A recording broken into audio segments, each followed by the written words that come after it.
ഇപ്പോൾ ഒരു സിനിമയിലെ ഒരു അഭിനേതാവ് വയലന്റ് ആയിട്ടുള്ള ഒരു ആക്ഷൻ സീനിൽ അഭിനയിച്ചതിന് ശേഷം നേരത്തെ മോഹൻലാലിൻ്റെയൊക്കെ ഉദാഹരണം പറഞ്ഞല്ലോ, ഇപ്പോൾ ഈ വിമർശിച്ചുകൊണ്ടിരിക്കുന്ന മാർക്കോ എന്ന സിനിമയെക്കുറിച്ച് എനിക്ക് ഒരു ഡിഫറെൻ്റ് ആയിട്ടുള്ളൊരു ടേക്കാണുള്ളത്. കാരണം മാർക്കോ എന്ന സിനിമയിൽ നായക കഥാപാത്രമായി മാർക്കോ എന്ന ക്യാരക്ടറെ അവതരിപ്പിച്ചത് ഉണ്ണി മുകുന്ദനാണ്. ഉണ്ണി മുകുന്ദൻ്റെ വയലന്റ് ആയുള്ള ആക്ഷൻ സീൻസ് ഒരു ബ്ലഡ് ഫെസ്റ്റിവൽ തന്നെയാണ് ആ സിനിമയിൽ ഉടനീളം നമുക്ക് കാണാൻ കഴിയുന്നത്. ക്രൂരതയുടെ ഒരു മാനിഫെസ്റ്റേഷനാണ് അത്. രണ്ട് സൈഡിൽ നിന്നായാലും നായകനായാലും വില്ലനായാലും ക്രൂരതയുടെ ആൾ രൂപങ്ങളായി നിൽക്കുന്നു, ക്രൂരമായി കൊല്ലുന്ന ആളുകളായി നിൽക്കുന്നു. എന്നാൽ ഇതേ ഉണ്ണി മുകുന്ദൻ അഭിനയിച്ച ഗെറ്റ് സെറ്റ് ബേബി, ആ ചിത്രം ഇപ്പോൾ തിയേറ്ററുകളിൽ ഓടിക്കൊണ്ടിരിക്കുകയാണ്. മാർക്കോ ക്രിസ്മസിന് ഡിസംബർ റിലീസായി വന്നു, ഇപ്പോൾ OTT നമുക്ക് അവൈലബിളുമാണ്.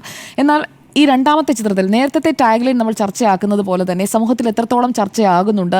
രണ്ടാമതായി ഇപ്പോൾ ഉണ്ണി മുകുന്ദൻ്റെ ഈ മാർക്കോ കഴിഞ്ഞ് അതിന് തൊട്ടടുത്ത ആഴ്ചയിൽ തന്നെ റിലീസാകുന്ന ഇപ്പോഴത്തെ ഈ പുതുവർഷത്തിലെ റിലീസായ ഗെറ്റ് സെറ്റ് ബേബിയിൽ അതിൽ no violence no fight, no violence no fight എന്നുള്ള ആ ക്യാച്ച് വേർഡ്, ഇവിടെ വയലൻസ് വയലൻസ് വയലൻസ് എന്നുള്ള മാർക്കോയിലെ ക്യാച്ച് ലൈൻ എടുത്തു പറയുന്ന ആളുകൾ ആരും ഈ നോ വയലൻസ് നോ ഫൈറ്റ് എന്ന് പറയുന്ന ഈ ഫീൽ ഗുഡ് മൂവിയെക്കുറിച്ച് ചർച്ച ചെയ്യുന്നതേയില്ല. ഇത് രണ്ടിൻ്റെയും നായകൻ എന്ന് പറയുന്നത് ഉണ്ണി മുകുന്ദനാണ്. അവിടെ മാർക്കോയായിട്ടാണെങ്കിൽ ഇവിടെ ഡോക്ടർ അർജുൻ ബാലകൃഷ്ണൻ എന്ന കഥാപാത്രമായിട്ടാണ്, ഒരു മെയിൽ ഗൈനക്കോളജിസ്റ്റിൻ്റെ വേഷമാണ്. അത് തിയേറ്ററിലേക്ക് പോയി കഴിഞ്ഞാൽ നല്ല ശാന്തിയും സമാധാനവും ഒക്കെ കിട്ടുന്ന, കുടുംബമായി പോയിരുന്ന് കാണാൻ പറ്റുന്ന, ഉണ്ണിസാറൊക്കെ ചിരിക്കാൻ പറ്റുന്ന നല്ല സിനിമയാണ്. അപ്പോൾ ഒരേ ആൾ തന്നെ ചെയ്ത സിനിമ ഒരു 3 മാസത്തിനിടയിൽ തന്നെ 2 തരത്തിലുള്ള ചിത്രങ്ങൾ ആസ്വാദകരിലേക്ക് എത്തുകയാണ്. അപ്പോൾ മാർക്കോയെയും അതിനകത്ത് അഭിനയിച്ച ഉണ്ണി മുകുന്ദനെയും വിമർശിക്കുമ്പോൾ ഇപ്പുറത്ത് എന്തുകൊണ്ട് അതേ വ്യക്തി ചെയ്ത മാർക്കോ എന്ന ക്യാരക്ടർ ചെയ്തത്, മാർക്കോ എന്ന ആ സിനിമയിലെ പ്രധാന ക്യാരക്ടർ ചെയ്തിരിക്കുന്നത് ഉണ്ണി മുകുന്ദനാണല്ലോ. അതുകൊണ്ടാണ് ഞാൻ പറഞ്ഞത് അതേ വ്യക്തി തന്നെ, മോഹൻലാലൊക്കെ ചെയ്യുന്നത് പോലെ തന്നെ അതേ വ്യക്തി ചെയ്ത സിനിമയാണ് ഈ ഗെറ്റ് സെറ്റ് ബേബി എന്ന് പറയുന്നത്. അപ്പോൾ ഇതിൽ ഇമോഷൻ ഉണ്ട്, കോമഡി ഉണ്ട്, ചാമിങ് ആൻഡ് വൈബ്രന്റ് ആയിട്ടുള്ള ഒരു ഉണ്ണി മുകുന്ദൻ. അതായത് മാർക്കോയിൽ നമ്മൾ കാണുന്ന ആ ക്രൂരമായ അല്ലെങ്കിൽ ക്രൂരതയിലേക്ക് പോകുന്ന സാഹചര്യങ്ങളിലൂടെ പോകുമ്പോഴേക്കും ആ ക്രൂരതയിലേക്ക് തിരിച്ച് വയലൻസിലേക്ക് തന്നെ പോകുന്ന ഒരു ക്യാരക്ടറിനെ നമ്മൾ കാണുമ്പോൾ മറുഭാഗത്ത് ഇതേ ചിത്രം തന്നെ അതേ വ്യക്തി ചെയ്യുകയാണ്. എനിക്ക് തോന്നുന്നത് ഒരു അഭിനേതാവ് എന്ന നിലയിൽ അല്ലെങ്കിൽ ഒരു സിനിമ പ്രൊഡക്ഷൻ ഹൗസൊക്കെ ഉള്ള ഒരാളെന്ന നിലയിൽ ഈ സിനിമ ചെയ്യുമ്പോൾ തന്നെ ഉണ്ണി മുകുന്ദൻ അടക്കമുള്ള ആളുകൾക്ക്, നേരത്തെ ഡോക്ടർ അരുൺ സൂചിപ്പിച്ചത് ഞാൻ കരുതുന്നു കബീർ ദുഹാൻ സിംഗിനെ കുറിച്ചാണ്. കബീർ ദുഹാൻ സിംഗ് ആണ് ആ പ്രഗ്നന്റ് ലേഡിയുടെ സീൻ കഴിഞ്ഞതിന് ശേഷം ഭാര്യയെ വിളിച്ച് സംസാരിക്കുന്നു, അതിനുശേഷം ധ്യാനത്തിലിരുന്നൊക്കെയാണ് റിക്കവർ ആയതെന്ന് അദ്ദേഹം ഒരു അഭിമുഖത്തിൽ പറയുന്നുണ്ട്. അപ്പോൾ ഇങ്ങനെയുള്ള ഈ സീനുകൾ ചെയ്യുന്ന അഭിനേതാക്കൾക്ക് അവർ കടന്നു പോകുന്ന ഒരു മാനസികാവസ്ഥയും വളരെ പ്രധാനപ്പെട്ടതായിരിക്കും. അപ്പോൾ അതൊക്കെ അവരെ ഇരുത്തി ചിന്തിപ്പിക്കണം. ഞാൻ ഈ 2 ക്യാരക്ടറിൻ്റെയും ഡിഫറൻസ് പറഞ്ഞത്, ഈ ഗെറ്റ് സെറ്റ് ബേബിയിലെ ഉണ്ണി മുകുന്ദന് വലിയ രീതിയിൽ ഈ റിക്കവറി പ്രശ്നം ഉണ്ടാകില്ല. പക്ഷേ മാർക്കോയിലെ ഉണ്ണി മുകുന്ദൻ ഉറപ്പായും ഈ റിക്കവറി പ്രശ്നം ഉണ്ടാകാൻ സാധ്യതയുണ്ട്. കാരണം ഈ കബീർ ദുഹാൻ സിംഗ് അഭിമുഖത്തിൽ എന്തായാലും പറഞ്ഞു, എനിക്ക് അതിൽ നിന്ന് റിക്കവർ ചെയ്ത് വരാൻ ഒരുപാട് ബുദ്ധിമുട്ടായി ആ പ്രഗ്നന്റ് ലേഡിയുടെ സീനിൽ നിന്നെന്ന്. അപ്പോൾ നമ്മൾ കാണേണ്ടത് ഒരു സിനിമ ചെയ്യുമ്പോൾ അതിൽ അഭിനയിക്കുന്ന ആൾക്ക്, സംവിധായകന് ഒക്കെ ആ ഒരു എമ്പതി എന്തുകൊണ്ട് ഫീൽ ചെയ്യുന്നില്ല? ഇത് കണ്ടിരിക്കുന്ന ആളുകളെ കുറിച്ച് കൂടി ചിന്തിക്കേണ്ടേ? നമ്മൾ ഉണ്ടാക്കുന്ന, നമ്മൾ ക്രിയേറ്റ് ചെയ്യുന്ന ഒരു കലാരൂപം, ആ കലാരൂപത്തിന് എത്രത്തോളം ആളുകളിൽ ഈ രീതിയിലുള്ള ഒരു സ്വാധീനം ഉണ്ടാക്കാൻ കഴിയും എന്ന് ആ സിനിമയുടെ പ്രീ പ്രൊഡക്ഷൻ സ്റ്റേജിൽ തന്നെ അവർക്ക് മനസ്സിലാക്കാൻ കഴിയുന്നതല്ലേ ഉള്ളൂ. ഒരു തിരക്കഥയിൽ കാര്യങ്ങൾ അടുക്കായി എഴുതി വെക്കുമ്പോൾ അതെങ്ങനെയായിരിക്കും അതിൻ്റെ ഒരു മാനിഫെസ്റ്റേഷൻ, അതിൻ്റെ പൂർണ്ണരൂപം പുറത്തു വരുമ്പോൾ, സിനിമയായി തിയേറ്ററിലേക്ക് എത്തുമ്പോൾ എന്നുള്ളത് അവർ മനസ്സിലാക്കി അതിലേക്ക് പോവുകയാണെങ്കിൽ ഇങ്ങനെയുള്ള ഈ വയലൻസിൻ്റെ അതിപ്രസരം കുറയ്ക്കാൻ കഴിയുമെന്നാണ് എനിക്ക് തോന്നുന്നത്. എന്തായാലും ഈ മാർക്കോയെ പോലെ തന്നെ അനിമൽ, കിൽ, ഈ 3 സിനിമകളാണ് ഈ അടുത്തിടെ വന്നവയിൽ. കില്ലാണെങ്കിൽ ഒരു തീവണ്ടിക്കുള്ളിലാണ്, ഒരു ട്രെയിനിനുള്ളിൽ നടക്കുന്ന ക്രൂരമായ ഒരു ബ്ലഡ് ബാത്താണ് അതിനകത്ത് നടക്കുന്നത്. ഓരോ ബോഗിയിൽ നിന്ന് A1-ൽ നിന്ന് അടുത്തതിലേക്ക് പോകുന്നു. കിൽ കണ്ടിട്ടുണ്ടെങ്കിൽ അത് മനസ്സിലാക്കാൻ കഴിയും. അത് വലിയ രീതിയിൽ വയലൻസ് ഉള്ള ഒരു സിനിമയാണ്. കൊല്ലുന്നതൊക്കെ വളരെ ക്രൂരമായിട്ടാണ്, പുറത്തേക്കൊക്കെ വലിച്ചെറിയുന്നു, കൊല്ലുന്നു, കെട്ടിത്തൂക്കുന്നു, അങ്ങനെ ആകെ മൊത്തം കൊലപാതകമാണ്. അപ്പോൾ ആദ്യം നായകൻ തോറ്റുപോകുന്നു, പിന്നീട് നായകൻ വീണ്ടും എഴുന്നേറ്റ് വരുന്നു. അത് വളരെ ജൈജാന്റിക് ആയിട്ടുള്ള ഒരു വരവൊക്കെയാണ്. പിന്നെ അയാൾ കൊല്ലാൻ തുടങ്ങുകയാണ്. അപ്പോൾ ആ രീതിയിലുള്ള പോർട്രയൽ കിൽ പോലെയുള്ള സിനിമയിലുണ്ട്. ആനിമൽ ആണെങ്കിൽ അതിൽ സെക്ഷൽ ഓവർടോൺ എന്ന് പറയുന്നത് വളരെ കൂടുതലായി നിൽക്കുന്ന ഒരു സിനിമയാണ് രൺബീറിൻ്റെ ആനിമൽ. അപ്പോൾ ഇതിലെല്ലാം ഈ വയലൻസ് എന്ന് പറയുന്നത്, ഈ വയലൻസ് ഉള്ള ഈ സിനിമകൾ കാണുന്നത് ലഹരിക്കടിമയായ ഒരാളാണെങ്കിലോ, ആ ലഹരിക്കടിമയായ ആളിൽ ഈ വയലൻസ് ഉണ്ടാക്കുന്ന സ്വാധീനം എന്ന് പറയുന്നത് നമ്മൾ പോയിരുന്ന ഈ ഒരു വയലന്റ് മൂവി കാണുന്നത് പോലെയല്ല.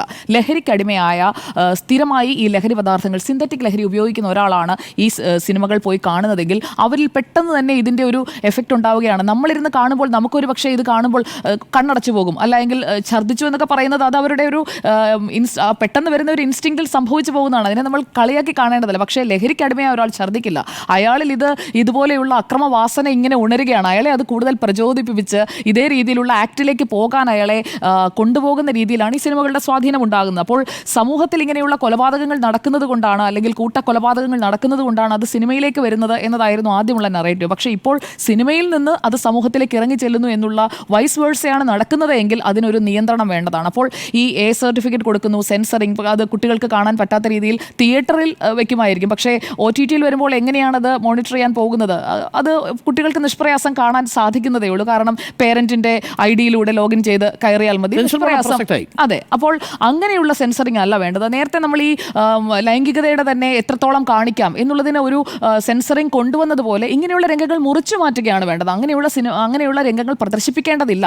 ആ രീതിയിലുള്ള സെൻസറിങ്ങിലേക്കാണ് പോകേണ്ടത്. അല്ലാതെ പ്രായം എഴുതി വെച്ചുകൊണ്ടുള്ള സെൻസറിങ് കൊണ്ടൊന്നും ഇന്നത്തെ ഈ OTT കാലത്ത് എന്തെങ്കിലും പ്രയോജനമുണ്ട് എന്ന് ഞാൻ കരുതുന്നില്ല. അപ്പോൾ ഈ സിനിമ ചെയ്യുന്നവർക്ക് ഞാൻ പറഞ്ഞു വന്നത് സമൂഹത്തോടൊരു ഉത്തരവാദിത്തമുണ്ട്. അപ്പോൾ ഗെറ്റ് സെറ്റ് ബേബിയിലെ ഉണ്ണിമുകുന്ദനെ നമ്മൾ ഇഷ്ടപ്പെടുമ്പോൾ മാർക്കോയിലെ മാർക്കോയോട് നമുക്ക് തോന്നുന്നത് ഒരു ഭയമാണ്, അല്ലെങ്കിൽ ഇങ്ങനെ ചെയ്യുന്ന വയലൻ്റായ ഒരു വ്യക്തി എന്നുള്ള ഒരു കാഴ്ചപ്പാടാണ്. അപ്പോൾ സമൂഹത്തിൻ്റെ ഒരു കാഴ്ചപ്പാട് എന്താണെന്ന് മനസ്സിലാക്കി വേണം അടുത്ത ചിത്രത്തിലേക്ക് സംവിധായകരടക്കം പോകാൻ. ഇപ്പോൾ പല സംവിധായകരും സിബിമലയിലടക്കമുള്ള കമലടക്കമുള്ള ആളുകളൊക്കെ ഈ വയലൻസിനെ വിമർശിച്ചുകൊണ്ട് രംഗത്ത് വരുന്നതും നമ്മൾ ഈ അടുത്ത ദിവസങ്ങളിൽ കണ്ടതാണ്. അപ്പോൾ ഈ സിനിമകൾ കാണുമ്പോൾ അതോടൊപ്പം തന്നെ ഓൺലൈൻ ഗെയിം PUBG ഒക്കെ ഇപ്പോൾ നിരോധിച്ചു. പക്ഷേ അതുപോലെയുള്ള ഈ വയലൻ്റ് ആയിട്ടുള്ള ഗെയിംസ്, കൊന്നിടുക, കുട്ടികളടക്കം കളിക്കുന്ന ഗെയിം എന്താണ്, മറ്റ് അപ്പുറത്ത് നിൽക്കുന്നവനെ ഏറ്റവും ക്രൂരമായി എങ്ങനെ കൊന്നിടാം, അങ്ങനെയുള്ള ഓൺലൈൻ ഗെയിമാണ് കളിക്കുന്നത്. അപ്പോൾ ഈ കോവിഡ് കാലത്ത് ഈ സൈബർ ലോകത്തേക്ക് കിട്ടിയിട്ടുള്ള ഓവറായിട്ടുള്ള അവരുടെ ഒരു കയറിച്ചെല്ലൽ, ആ കയറിച്ചെല്ലലിലൂടെ അവർ ഈ പറയുന്ന സിനിമകൾ മാത്രമല്ല ഇതിനേക്കാൾ ക്രൂരമായിട്ടുള്ള കില്ലിംഗ് സീൻസ് നടിച്ചു കൊടുത്തു കഴിഞ്ഞാൽ എത്ര എണ്ണം വരും. അപ്പോൾ അത് മുഴുവൻ അവർക്ക് ഫിൽറ്റർ ചെയ്യാതെ കിട്ടുന്ന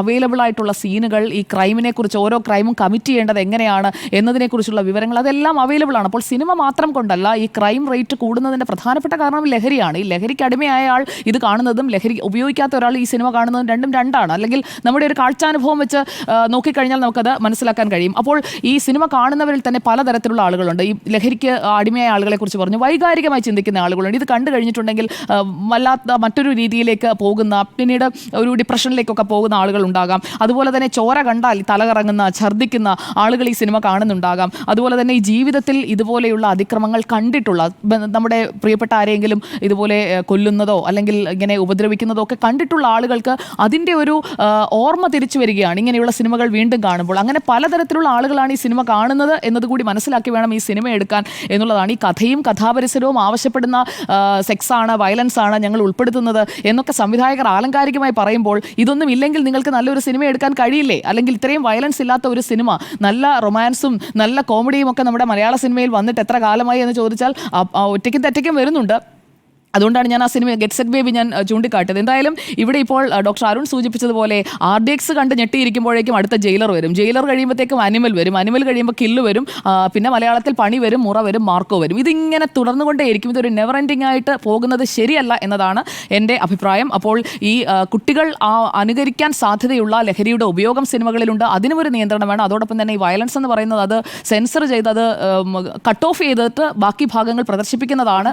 അതെ, ഉണ്ടെങ്കിൽ അപ്പോൾ അത് അങ്ങനെ ചെയ്യുന്നതാണ് നല്ലത്. കാരണം ഇല്ലാതെ എടുക്കാൻ പറ്റുന്നെങ്കിൽ, കാരണം ഇത്രയും ഒരു ക്രൂരമായിട്ടുള്ള കൊലപാതകം കാണിച്ചില്ലെങ്കിലും ആ കഥ നിൽക്കും.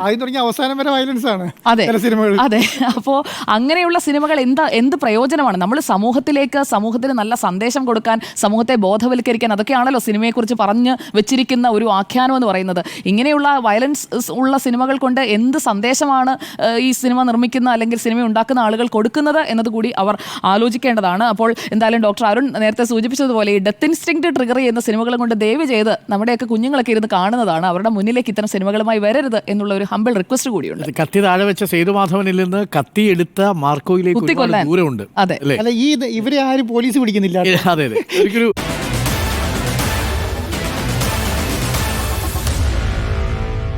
Meet the editor.